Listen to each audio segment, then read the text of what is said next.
Olá, começa agora o programa Trabalhador em Foco. Esse programa que é uma realização do Movimento Sindical de Petrópolis através da união de diversos sindicatos que fazem com que eu tenha a oportunidade de levar para você aí de casa informações precisas e relevantes sobre o dia a dia de todos nós trabalhadores. Mais que trabalhadores, cidadãos. No programa de hoje eu tenho o prazer de conversar com a geógrafa Carol Soares e a gente vai falar sobre desigualdade social. E a gente vai falar e passar por uma coisa que para muitos pode não ser o nosso espaço de fala. Somos aqui mulheres brancas, mas a gente vai falar, sim, sobre raça.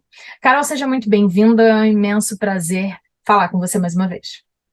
Obrigada, bom dia, boa tarde, boa noite a todos. É um prazer voltar aqui e vamos lá. Geografia tem a ver com entender a sociedade nos seus espaços, né? A gente aprende isso muito na escola, a gente entende a sociedade mais ali, nos seus locais territoriais. Desigualdade social tem a ver com territorialia, já esqueci a palavra. Tem a ver com território? Territorialidade. Tem a ver com lugar? Tem a ver com a região? Então, total, né? Não dá para falar de espaço sem falar sobre a desigualdade do espaço construído, do espaço atual, do espaço permanecido. Então, é uma relação muito intrínseca, né? Até porque a desigualdade, né, por conceito, ela é um processo existente dentro das relações de sociedade, de diversos países do mundo. Então, ela tem total a ver. Territorialidade, quando a gente fala sobre isso, a gente fala também sobre história e economia. E aí, como falar de economia tirando desigualdade social, de local, de gênero, de raça? Então, não dá para separar a geografia de desigualdade. Perfeito. Desigualdade social, então, se a gente for pegar no conceito da coisa, a gente está falando que a sociedade em si tem diferenças que têm a ver com o lugar onde elas estão, com o dinheiro que elas têm, com o que elas comem. É disso que a gente está falando? Exatamente disso. As relações sociais que acontecem, elas são impostas devido a um sistema que já existe ou que ele foi estabelecido há muitos anos atrás. E aí, até o local onde essa pessoa mora diz respeito do status ou da relação social que ela tem com aquela sociedade. Exemplo, aqui em Petrópolis, vamos fazer um recorte de Petrópolis, né? Isso aí. Petrópolis, quando você diz que você é morador do Sargento Boening, te remete a uma renda não tão alta. Quando você fala que você mora no Bingen, você já tem uma outra ideia, né? Você já te remete a uma certa nobreza, a um espaço reto. Então, existe essa relação. É engraçado porque, por exemplo, eu moro em Cascatinha. E em Cascatinha, em via de regra, parece que as pessoas olham com olhar de operário. Porque os italianos moravam aqui, porque tem toda essa coisa, então é um cara trabalhador, é um classe média baixo, baixo. E é isso mesmo. Ou alguém que ascendeu de classe, que foi operário e que hoje a família colhe alguns desses frutos, né? E aí existe isso também dentro das discussões de desigualdade social, a ascendência de classes, né? Ou a ideia de ascendência de classes. Perfeito. Falamos sobre esse espaço, e aí a gente, para poder entender o que é desigualdade social, eu acho que a gente precisa entender como é que a gente calcula isso. Como é que a gente Uhum. consegue colocar numa métrica a desigualdade social como um conceito? Tem a ver com dinheiro só? Tem a ver com essa questão da territorialidade? Não vou conseguir falar essa palavra. Com o território. Territorialidade. Minha língua não está sendo capaz hoje. Então, na verdade, existem dois cálculos que se fazem para a gente medir a desigualdade social, e hoje em dia está muito mais voltada à desigualdade social de país do que de localidade, mas existe, tá? Um é o coeficiente de Gini, que ele vai de 0 a 100, e aí, a partir de dados daquele país, como IDH, IDH, Índice relação de comercial, Desenvolvimento Humano, não é isso? índice de desenvolvimento humano, isso. E eu vou falar sobre ele também. Mas o coeficiente de Gini, ele coloca relação comercial, moeda, valorização da moeda, né, no caso, e o IDH como um somatório e faz esse coeficiente de Gini. Quanto mais perto de 100, mais desenvolvido é o país e menos desigual. Perfeito. Quanto mais perto de zero, mais desigual é aquele país. Hoje, né, segundo algumas fontes da CNN, por exemplo, o país que é menos desigual no mundo é a Noruega. E, inclusive, nos últimos anos, ela vem se estabelecendo no IDH, né? Aí vem Japão, Dinamarca, brigando ali pelos primeiros locais, pelos primeiros lugares. Alemanha. E o mais desigual do mundo, né, ainda é a República do Congo, que é um país, né, que alcançou a independência há pouco tempo e que historicamente explorado, então ainda é explorado, né, financiado por uma guerra do lado dele, né, do Sudão, Sudão do Sul e China. Então ainda há ali muitas nuances, né, difíceis de você manter um país com uma desigualdade, entre aspas, razoável pelo coeficiente de Gini. Então, esse é uma métrica. E a outra métrica é o IDH. Por quê? O IDH, ele é o Índice de Desenvolvimento Humano e ele utiliza três bases, né? Que são primordiais para a gente entender como aquela sociedade está se desenvolvendo, ou parada, ou vivendo, enfim. Que é, a primeira coisa, a renda, né? Que é o PIB, todo mundo fala de PIB, e aí, nesse caso, é prático. Geralmente, o PIB per capita que a gente faz, que é o valor da renda do país, dividido pelo número de habitantes. O segundo é educação. E o terceiro, saúde. Por quê? Acredita-se que sem esses três, dentro de uma perspectiva capitalista, não tem como um país se desenvolver só economicamente, ou só na área da saúde, ou só na área da educação. Então, se juntam esses três fatores para fazer o IDH. Entendeu? Então, Perfeito. renda, educação e saúde.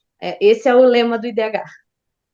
De que forma que a geografia se atrela a essa questão? Por que que hoje eu estou conversando com você sobre isso? Porque a gente consegue, eu ainda bato na tecla que as pessoas não sabem o quanto um geógrafo estuda. Pois é, a gente estuda tudo, né? A gente estuda todas as relações que acontecem dentro do espaço. E relações econômicas, por mais que tentem colocar a geografia distante disso, não tem como, porque todo espaço produzido, ele advém de um objetivo. E muitas vezes esse objetivo é econômico. A gente tem, dentro do Brasil, por exemplo, um fenômeno chamado êxodo rural, onde os trabalhadores do campo vieram para o litoral para trabalhar num espaço industrial. E muitas pessoas alcançaram níveis de desenvolvimento econômico melhor. Muitas pessoas melhoraram de vida, mas muitas não. Então, a geografia, ela faz essa ponte, né? A gente estuda o passado, entende o hoje e projeta o futuro. É mais ou menos assim. Então, essa é uma relação econômica, porque não tem como separar a economia de gente no sistema capitalista. Perfeito. Quando a gente fala de desigualdade social, e aí a gente está fazendo, você fez vários recortes, né? A gente fez o recorte de território, a gente falou de pequena ascendência financeira e tal, mas tem uma coisa que é a desigualdade racial. E aí eu queria que a gente entendesse um pouquinho que isso existe de verdade. Quando a gente está falando de desigualdade racial, eu queria que a gente não tem como desatrelar plenamente de racismo, mas eu queria que a gente falasse dessa questão que a gente visualiza na raça, a questão econômica, a questão social, de habitação e dentre outros que você vai dizer para a gente, que é essa desigualdade racial. Por que eu falo que a gente estuda o passado? Porque todos os processos que existem hoje, eles são frutos da história, né? Foram produzidos. E aí, quais são as causas da desigualdade social? Primeiro, a falta de ensino básico, a falta do acesso ao ensino básico. E isso foi negado a povos quilombolas, a povos indigenistas, a povos que vieram fugidos de guerra, né, refugiados e tal. Então, já é uma questão que você precisa pensar sobre. Porque se eu não dou acesso de educação a essas pessoas, e eu vivo num sistema meritocrático, como é que essas pessoas se desenvolvem? A segunda questão é a má gestão dos gastos governamentais. Como que eu vou ter um país justo sendo que eu tenho corrupção? Como? Não tem como, não existe essa possibilidade. Como é que eu dou acesso de saúde, educação e renda para a minha população, sendo que eu não administro bem essa sociedade? Então, essas são causas da desigualdade social.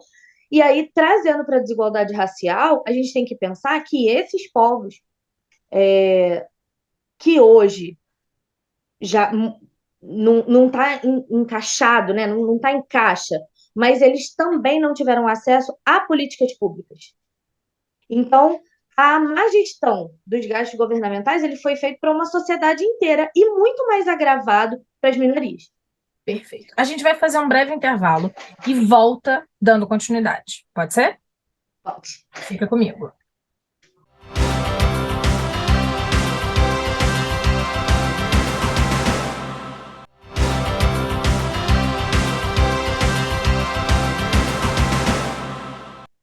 Estamos de volta aqui no programa Trabalhador em Foco, dando continuidade à nossa conversa, ao bate-papo sobre desigualdade racial.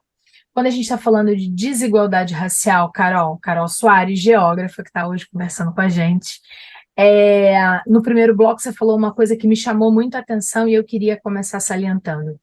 Quando a gente fala de raça, ultimamente, a gente parece que se restringe a gente preta, ao povo que veio da África ou consequentemente, descendente, né, dos negros escravizados no nosso país, pretos escravizados no nosso país. Mas você falou não, você falou de indígena, você falou de pretos e você falou... Exatamente. Eu queria que você falasse um pouquinho sobre isso no que diz respeito a essa questão da desigualdade racial.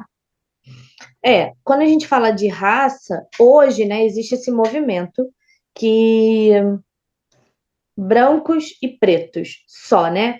Só que existem outras etnias que também sofrem uma desigualdade racial. Coletadores, caiçaras, ribeirinhos, indígenas, né?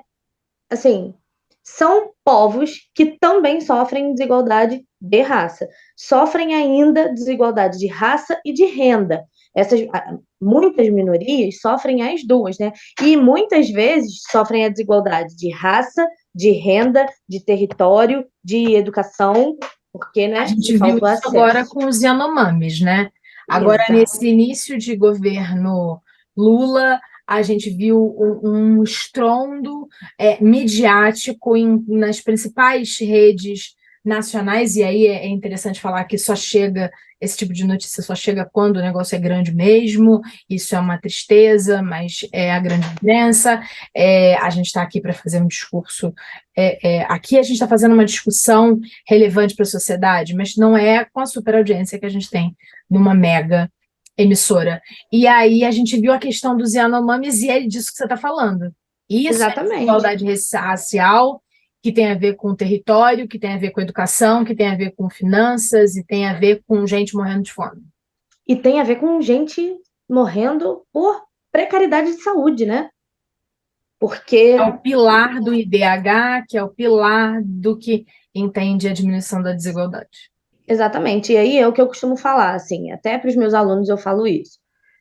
O sistema é uma máquina.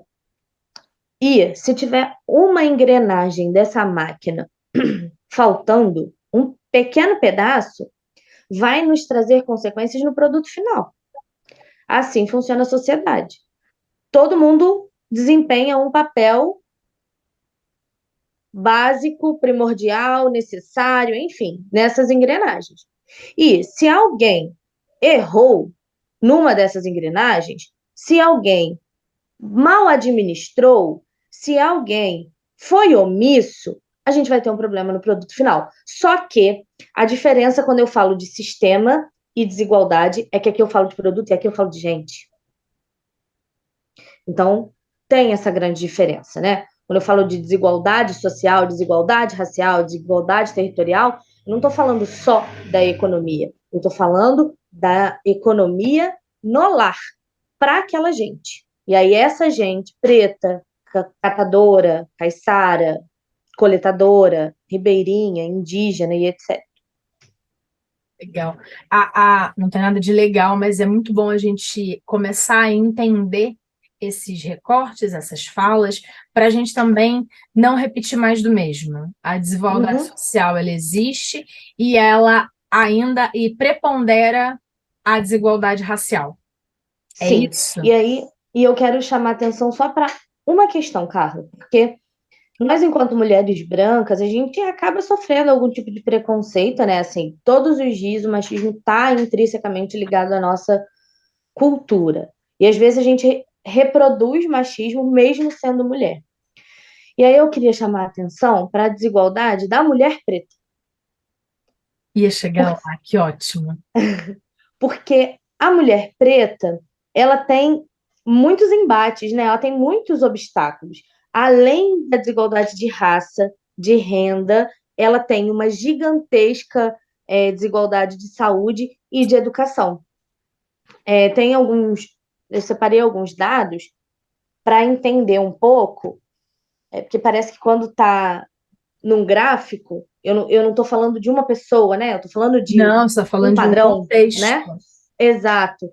Então, assim, estima-se que das meninas que tenham entre 15 e 18 anos, 63% dessas meninas pretas ficam grávidas na adolescência. Quantos? 63. Isso a nível de Brasil, tá? Isso é muito grande.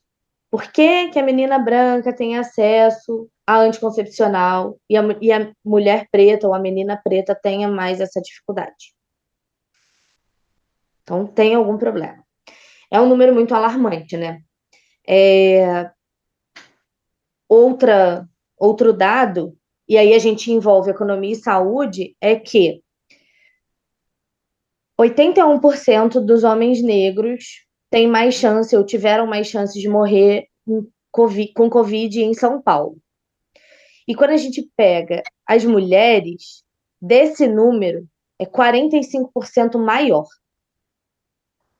Então, de 81%, a gente ainda acrescenta 45% do número maior de mulheres pretas que morreram de Covid. Quando a gente pega renda de homens no Brasil, a da mulher é 10,9% menor. Da mulher. Da mulher preta é 21% menor. Renda. Acesso ao trabalho. Das pessoas de classe D e E puderam mudar o local de trabalho na pandemia, né? Eu peguei um recorte bem específico da pandemia. Que é logo aqui, do ladinho da gente. Pois é. Das pessoas das classes D e E puderam mudar seu local de trabalho sem precisar se mover da cidade para chegar ao emprego, porque tinham acesso à tecnologia. 7,5% eram homens, 3% eram mulheres. E apenas 0,4% eram mulheres pretas. Algum tempo, esse ano eu tô assim muito feliz por um monte de coisa. Esse ano de 2023. Eu completo 40 anos e eu tô achando o máximo isso.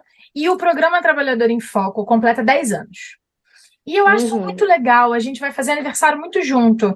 Eu faço 3 de outubro e o programa faz aniversário dia 15 de outubro, dia do professor.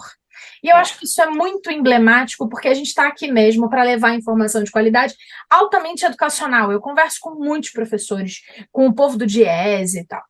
E aí, algum tempo atrás, eu gravei uma entrevista com a Jo Portilho, que é uma estudiosa com doutorado, sindicalista, com doutorado, adora esse rolê. E a gente falou sobre mulheres. Eu me lembro que ela falou assim: O mundo funciona assim, Carla, no mercado de trabalho.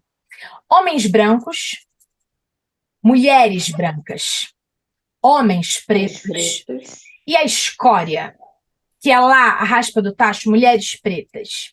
E que eu sempre que há qualquer tipo de movimento na minha vida, eu sempre penso nisso.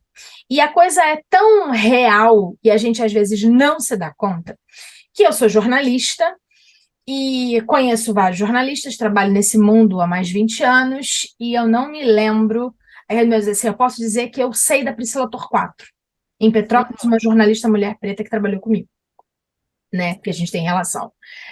Mas, por exemplo, na produtora do Maurício, meu marido, que é X da Questão Produções, e a gente fala sobre produção cultural às vezes aqui no programa, eu não tenho uma atriz preta.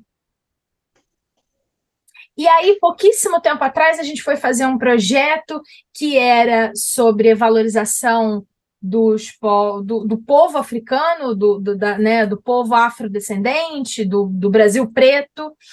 E aí, a Maria Ângela Gomes, nossa amiga, historiadora, eu falei com a Maria, e ela estuda a questão de raça e gênero, e eu falei, Maria, e sexualidade, falei, Maria, faz essa oficina para mim. Ela falou, não, sou uma mulher branca, sem contratar um homem preto ou um homem branco, ou uma mulher preta.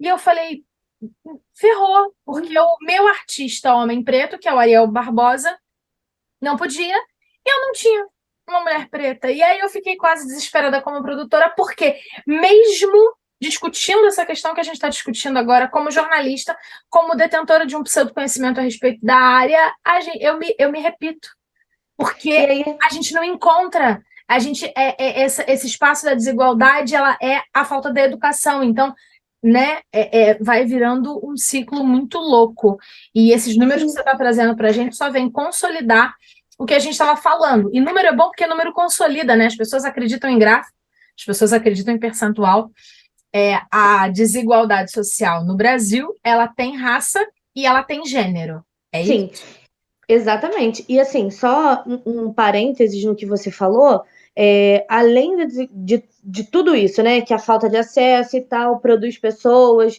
assim, assado assim, ainda tem a questão do nicho, né? O nicho que você pesquisa, o nicho de pessoas que você conhece, porque assim, será que não tem artista preto? Tem. Preta? Claro que tem!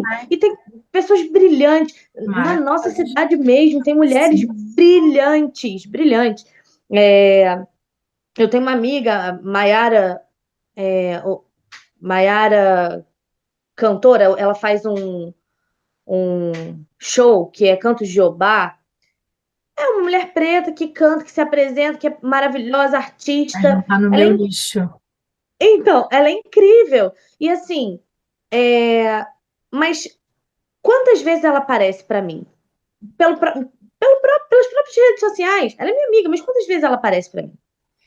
Então, assim, ainda tem esse nicho, né? Esse nicho de pesquisa, esse nicho de consciência, esse nicho de ir atrás, né? De conhecer coisas diferentes, coisas novas, de procurar pessoas novas e tal. Então, assim, a gente ainda tem essa questão. Além de toda a desigualdade que existe ao nosso redor, a gente ainda tem uma desigualdade tecnológica. Ai, meu Deus. Criei uma mansão na sua cabeça agora. É isso. Essa desigualdade que a gente está falando, ela se dá, então, pelos salários, também pela casa, pela comida, pela formação e pela tecnologia. Sim. E aí a gente pode resumir, é uma palavra que eu gosto muito, né? A desigualdade se dá pela falta de acesso. E aí é acesso a políticas públicas, principalmente, sem dúvida nenhuma, e também acesso ao novo, ao, a um conhecimento que sai de padrões, entende? Então é isso. Eu acho que falta acesso. Carol, a É gente está isso. chegando no minuto final do programa. É sempre uma delícia conversar com você.